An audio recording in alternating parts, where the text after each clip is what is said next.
Hi, everybody. Welcome to another episode of the Lead Podcast. Today, I'm really excited about a conversation around culture and motion, how to lead, sustain, and transform staff and guest experiences. It's a conversation I'm really passionate about just based on what I'm hearing from leaders of how things are really fluid right now. There's been so much transition and change so far in 2025. And how do we learn from that and really support our people and our guests as we head into 2026? So before we jump in, Kelly, it's so great to see you. Happy to have you leading this up. I have to tell you, I couldn't be more excited about this, Shannon. It's such a treat to have you here. I had the pleasure of attending the Women in Restaurant Leadership Conference in February of this past year and witnessed your just amazing keynote there where you shared just a small snippet of your journey.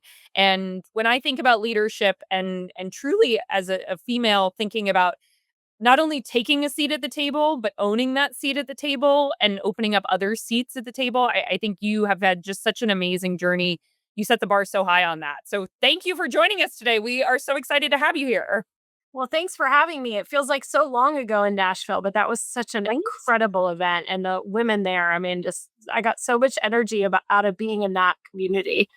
Yeah, it was such a powerful few days there, and so excited it's coming again this year. But for those that haven't had the chance to meet you and really hear your story, share a little bit about your journey, how that has shaped your experience, and how it got you where you are today. I mean, I am love it. So Oh, absolutely. I think coming up on 5.5 years in the restaurant industry, which for those who can do the math, you'll realize that I joined in early 2020, which was certainly a dynamic moment to join the restaurant industry in COVID. I was a McKinsey consultant for years and years prior to that, working with restaurants and also retailers, consumer companies, and joined Yum as the global CFO of KFC, and then came over to take over from the longtime CEO of The Habit. I've been with The Habit business now for about 3 years. And I know that sounds probably like a strange collection of experiences, but I think for me, I'd like to say that I like to solve hard problems with great people. And that's been true in every single seat that I've had the privilege of sitting in. gosh, amazing. And so when you think about going from the consulting side where you were and jumping headfirst into the restaurant industry, especially in 2020, uh, what pulled you to restaurants? What made you want to make that jump?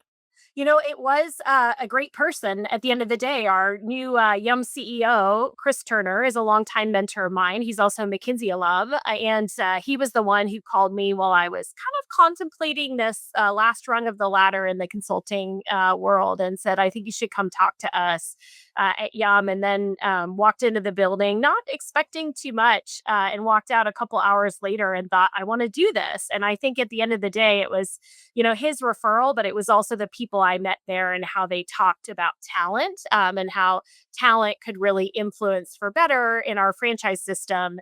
And that really just lit me up. I was so excited about the prospect of being able to work on a brand like KFC, had so much history, so much potential with these people that I was really impressed with and enjoyed spending time with. Gosh. And so cultural shift, going from consulting to like restaurant industry, did you find that, it was a big jump in terms of the culture that you walked into at KFC and now Habit? I actually felt a bigger change coming from KFC to Habit culturally than I did from McKinsey to KFC, which no one ever expects from the outside in. But I think that was a bit of the brilliance of Yum realizing that consultants are influencers. A lot of the folks who work with franchisees are influencers, and KFC is 98% franchised. At Habit, we have 390 restaurants. We own and operate 80% of them. So that was actually a massive change for me. It was coming over to an organization where we very much are operators. We also do have franchisees, but we are operators first. And that felt like a massive cultural shift. Love it. And what are the culture shifts? Because I'd love to see the perspective between driven franchise network at 98% at KFC to Habit being mainly corporate. But one thing that we're hearing come up for a lot of leaders now is how do we deliver a consistent guest experience based on the demands of today's customer guest, knowing that menu prices have increased, but you've been able to do this in different organizations at scale. What is what some of the keys to success that you've seen for really putting the guest first and then delivering an experience that you desire? I have to give huge credit to the folks who came before me at Habit, because even when I was mystery shopping the brand, I had never eaten in a Habit before we started having the conversation, because they had joined the Yum family also during COVID. I was in Dallas, brands based in California, didn't have stores near me. I went and shopped and, just ate like a customer. And I was so blown away, not just by how good the food was, but by how consistent my experience was. Exactly what you're saying, Matt. Like, I literally remember meeting our chief operating officer for the first time and asking him, like, okay, if I went into 10 KFCs, I would have had different experiences, knowing that we had more opportunity around delivering a consistent guest experience. How did you deliver me nine and a half excellent guest experiences out of 10? And the operating system that's been built is an incredible investment in people and culture at the restaurant level. So as I learned it, right, in order to understand how we continue to replicate this and replicate this at scale, there's some really unique elements to our restaurant operating system. And probably the one that impressed me the most is how we train people. So we have an expression we call the Y2, which basically says most companies, retail restaurants, if I'm telling you what to do in a restaurant, I'm going to tell you what to do. We tell you not just what to do, we tell you why to do it, right? And then the two is that I check for your understanding. Right? So it's a two-way conversation, not me just telling you. I'm trying to understand from your side, what did you internalize? And I think that's really cements what needs to happen at a level that's like much more deep and visceral, right? Almost like Confucius level of understanding what needs to happen, whether it's scoring the burger patty or, why we season the way that we do. And I also think it helps us attract a person who wants to come to work and bring their whole brain and their whole personality and their whole self, not just kind of clock in and clock out.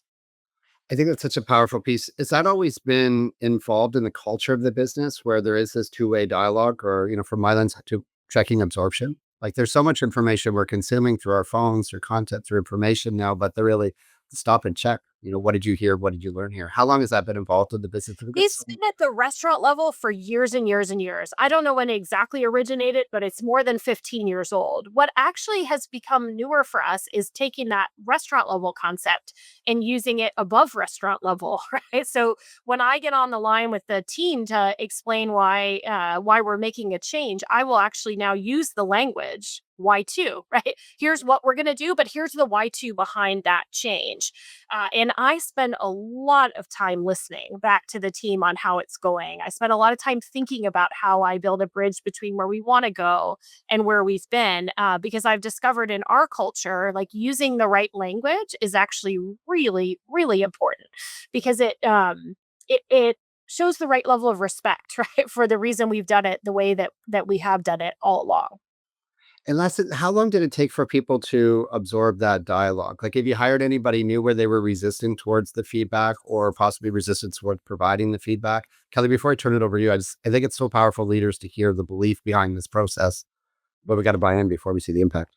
This did not go completely smoothly out of the gates when I wanted to make changes, for sure. It's probably what I look back on and say, if there's one thing I could have done differently or more or faster as a leader, I could have figured this piece of it out. In the very beginning of, I was learning a lot from Russ and the existing team, but when I started to step into the CEO role and started to change things, that my mantra for a while was more magic, more margin. And I was certainly helping folks understand that there was some fear around someone coming in from one of our sister brands and taking away things like cook to order or ingredient quality. And none of that was what I or Yum wanted to do. We wanted to really take that magic and figure out how to make the economics work better for the system so that we could earn the right to grow and grow faster. But I spent a lot of time in the beginning talking about what needed to change and not enough time about why. And so I distinctly remember our first in-person general manager conference, which was in June, a little more than a year ago at this point, almost a year and a half ago.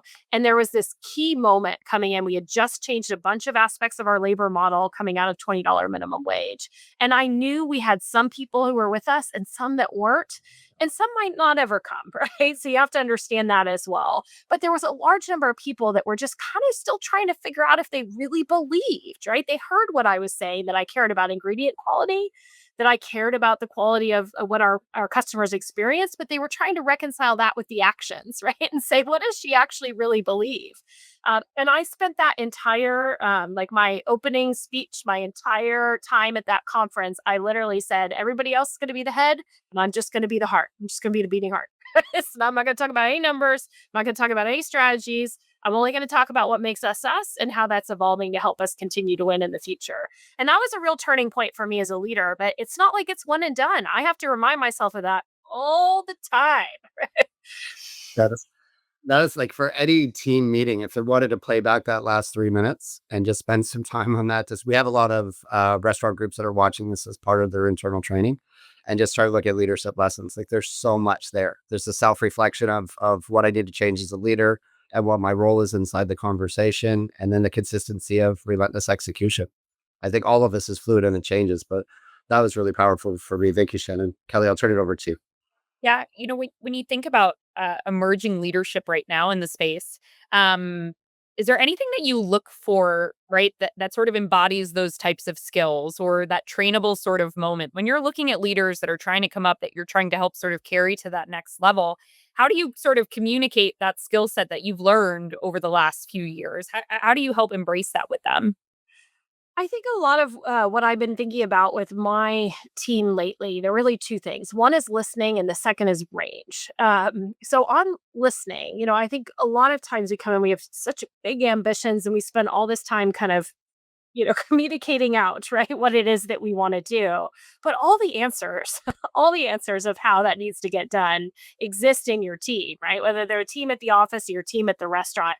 And the more time maybe put your message out there, but spend an equal or more amount of time listening to how that's being received, listening to the two part of the Y2. What is it they took away? What are they hanging on to? What are they uncomfortable with? That makes us so much faster, actually, to get done what we need to get done.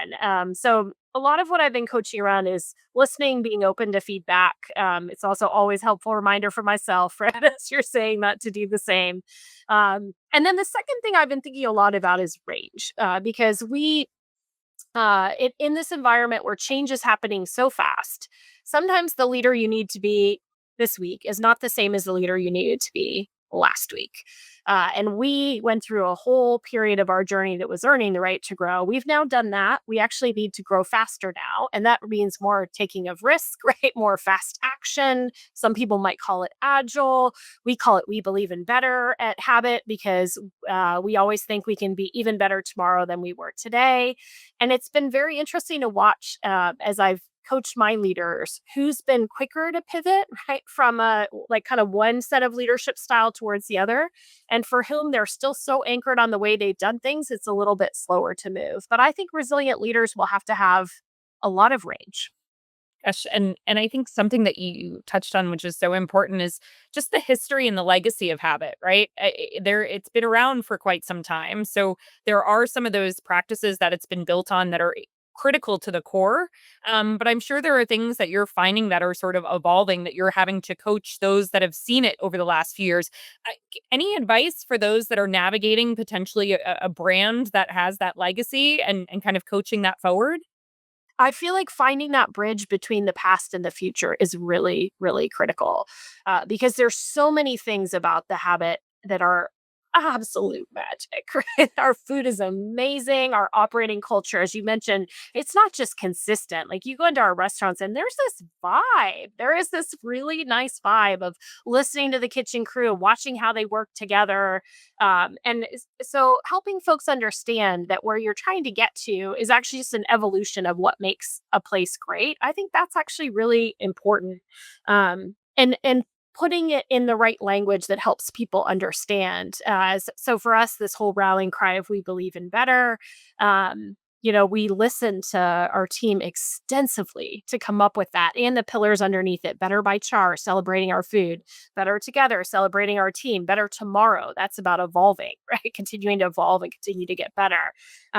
So I think a lot of it is finding the bridge and then really spending the time listening on where it's resonating and where it's not, and not being too precious about changing it when it's not. Yeah. And I love one thing, the one thing I could hear is just the clarity of message. We talk about this all the time in the episodes, but there's such clarity in your communication of where the focus is. One thing that Kelly and I are so, I think, proud of, I would say, Kelly, on this is we get to bring great leaders forward that share rich and vivid stories of positive experiences. And I feel that leaders can really absorb or see themselves in a story. Has there been a time culturally at Habit for you, and I can probably tell from your language for your team, where you really saw something shift or click, and then the momentum or results started to follow quickly? Are there any moments that stand out to you?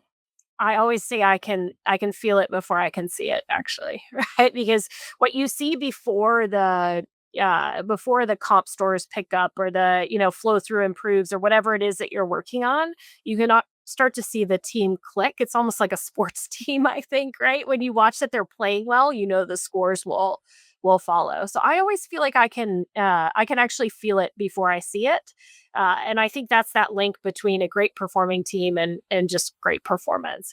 But that means that a good chunk of my job is like chief cheerleader, which is in that moment before when you're doing the right things and the right things are not yet showing up in the results, helping people understand that they're actually headed in the right direction. That's where I actually think a lot of people lose faith, right? Is they expect immediately you do this and this happens. And unfortunately, that's not usually the way it works. There's usually a little bit of a lag.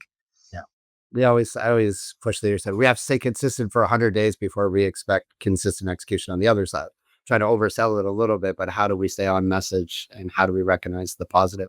Is there one recognition moment that stood out for you where you were able to recognize a leader and they just had a leader or a team that you support and they had a really great reaction to your feedback? What immediately springs to mind is we've done these citywide remodels very recently in Phoenix and South Florida. I'm actually getting on a plane tomorrow to go see the ones in South Florida, but I've spent a good amount of time in Phoenix in the last month or two, and I y'all, I'm blown away by the team that pulled so much off so quickly to do this. We did all these things we hadn't tested before. I think we made something like 40 different changes, and it was about glowing up our experience to really stand for fast casual, driving trial back into restaurants and expansion markets, and simplify our operations to help our teams win on the things customers really care about. But like 41 different changes, I think something like 25 of them we had not tested before. So it was kind of a little bit of a risk. We did it very fast. Like we flowed it through. I remember is last week in March, we were in Data Point with our top performing general managers, and we have this launched by August in like all of Phoenix, and 2 weeks later in all of Florida. And it has been absolutely transformative, not just transformative for the business results of those two markets, transformative for the pep and the step of the teams, right? That see like they're now living the future of what this looks like, and transformative for the team here at the office that felt like, they were really swinging for it and to watch it work. And at our most recent town hall, I got to recognize, and it's also very cool that it was a cross functional initiative across our head of construction and design and one of our more senior operators. Anyway, I was just so proud of them and so proud of the team. And you talk to them now, and I think for those two individuals, this will be one of those like career tombstone moments, that they look back on less about my recognition and more about what they got done. That they did something they didn't even know they were capable of, and left a lasting legacy and a lasting gift for our business. It's just anyway, I have goosebumps still talking about it, and it's Yeah. just Yeah. so impressive. Your energy on it, I'm excited about it. Like, I want to find the team and I give them a hoorah because it's just impressive to see. And I think that that just speaks so much to your culture that you are embodying at the organization. And I think Matt really hit on it. You're so crystal clear in sort of the mission, right? And the energy that's coming behind it. Um, Before we jumped on, we heard a little bit about this initiative that you had done where you had brought some women into, I guess, women or young women in from the community, and kind of sat them at the table. I think it's those types of initiatives are while the business is moving and growing so quickly, it's important to be layering in things like that make a difference. Can you tell us a little bit about how you allocate time in people's days and make that important, or even about that specific initiative? Oh my gosh. Well, to be clear, I should get like very little credit for that. So it's a whole group of folks here at the office that established that and brought in these young women who are in high school, actually like local high schools, who start to show some. They basically took time out of their summer when my son's not doing that, right? He's doing other more fun things to come learn what it's like to work for a restaurant company, and they got paired with a relatively senior woman on my team, right? Somewhere in the habit team. And they spent time with understanding like what that woman actually does for her work and what her kind of little work ecosystem is like. And I spent, I don't know, an hour and a half or something doing a Q&A with those women. I mean, these are gunners, right? These are the future leaders that you're engaging with. And even the team had, as they had them introduce themselves, had each of them share just like one thing that they would, they wish they had a magic wand, right? That they could kind of give into the habit and the Yum ecosystem. And even listening to what they thought after only spending a few weeks with us, I was blown away. They're very focused on workplace experience, right? On making work fun and authentic and a place you could be your real self. It was really neat. I'm sure we got out as much of it as we put in. Awesome. And then just we have two more questions for you because we love to close these episodes out with some tactics that people can take action on, hopefully tomorrow when they get a chance to get through the episode.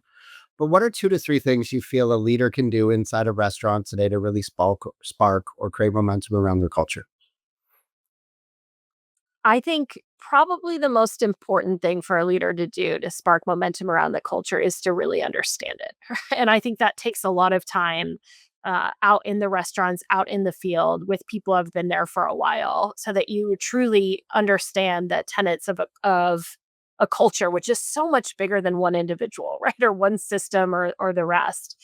I feel like that's what I missed in the beginning. Even though I was spending a lot of time out in the restaurants, I was processing a lot of information on how the business was doing. And I wasn't asking enough questions early on about the culture and what caused that magic spark within our restaurants to persist. So I think the understanding is actually the most important because you can't really do surgery on something till you understand it. It's really powerful. And Kelly, I don't know if you want to close this out with our final question. Yeah. I mean, I think just piggybacking off of that from, how do you get somebody to be as excited as you are when it comes to what they're doing on a daily basis? How do you inspire somebody or somebody that's looking to have as much energy about what they're doing to become that culture champion inside of their four walls? Where does somebody start to look to kind of spark that besides just the understanding side of things? I think you start in the field and in the restaurants. The number of people I know who come into the office level and if I am ever down, the team knows like my schedule will get changed to go to the restaurant because the restaurant is where it all happens. It's where I do my best thinking. It's where the culture lives. And there's just so many people who come in and they want to do their onboarding in 3 or 4 weeks or whatever. Or if they get into a slump, their kind of natural tendency is to, I don't know, shell up and try to like figure it out. You're not going to figure it out without getting out there. And if you watch the interactions the team member has with customers, if you go to the place where we're testing, where we're, working on the future, you'll come back energized and you'll come back better equipped, right, to figure out what comes next. Well, Shannon, I want to thank you for your leadership. It's one of these episodes where I'm just humbled and stopped in my tracks by some of the stuff you said. And as Kelly knows, I don't say things that I don't deeply mean, but your clarity, your vulnerability, your relentless messaging it's just got me a little bit in a gray way in my head just to think of my own business and the teams that I support. So I thank you for all you do for your team, but there's so much to take away. And I always say that success leaves clues. And just the listening side is such a powerful message for us all to be reminded of. And I thank you for that reminder. Kelly, do you want to close this out for today? Yeah, Shannon, I can't thank you enough for sharing your message with our team and being such an inspiration in the space. I'm sure all of our listeners will continue to follow, enjoy the brand, and we'll be reaching out. And with that, we'll catch you at the next episode. Thanks for the time today. Right. Thank you. Thank you.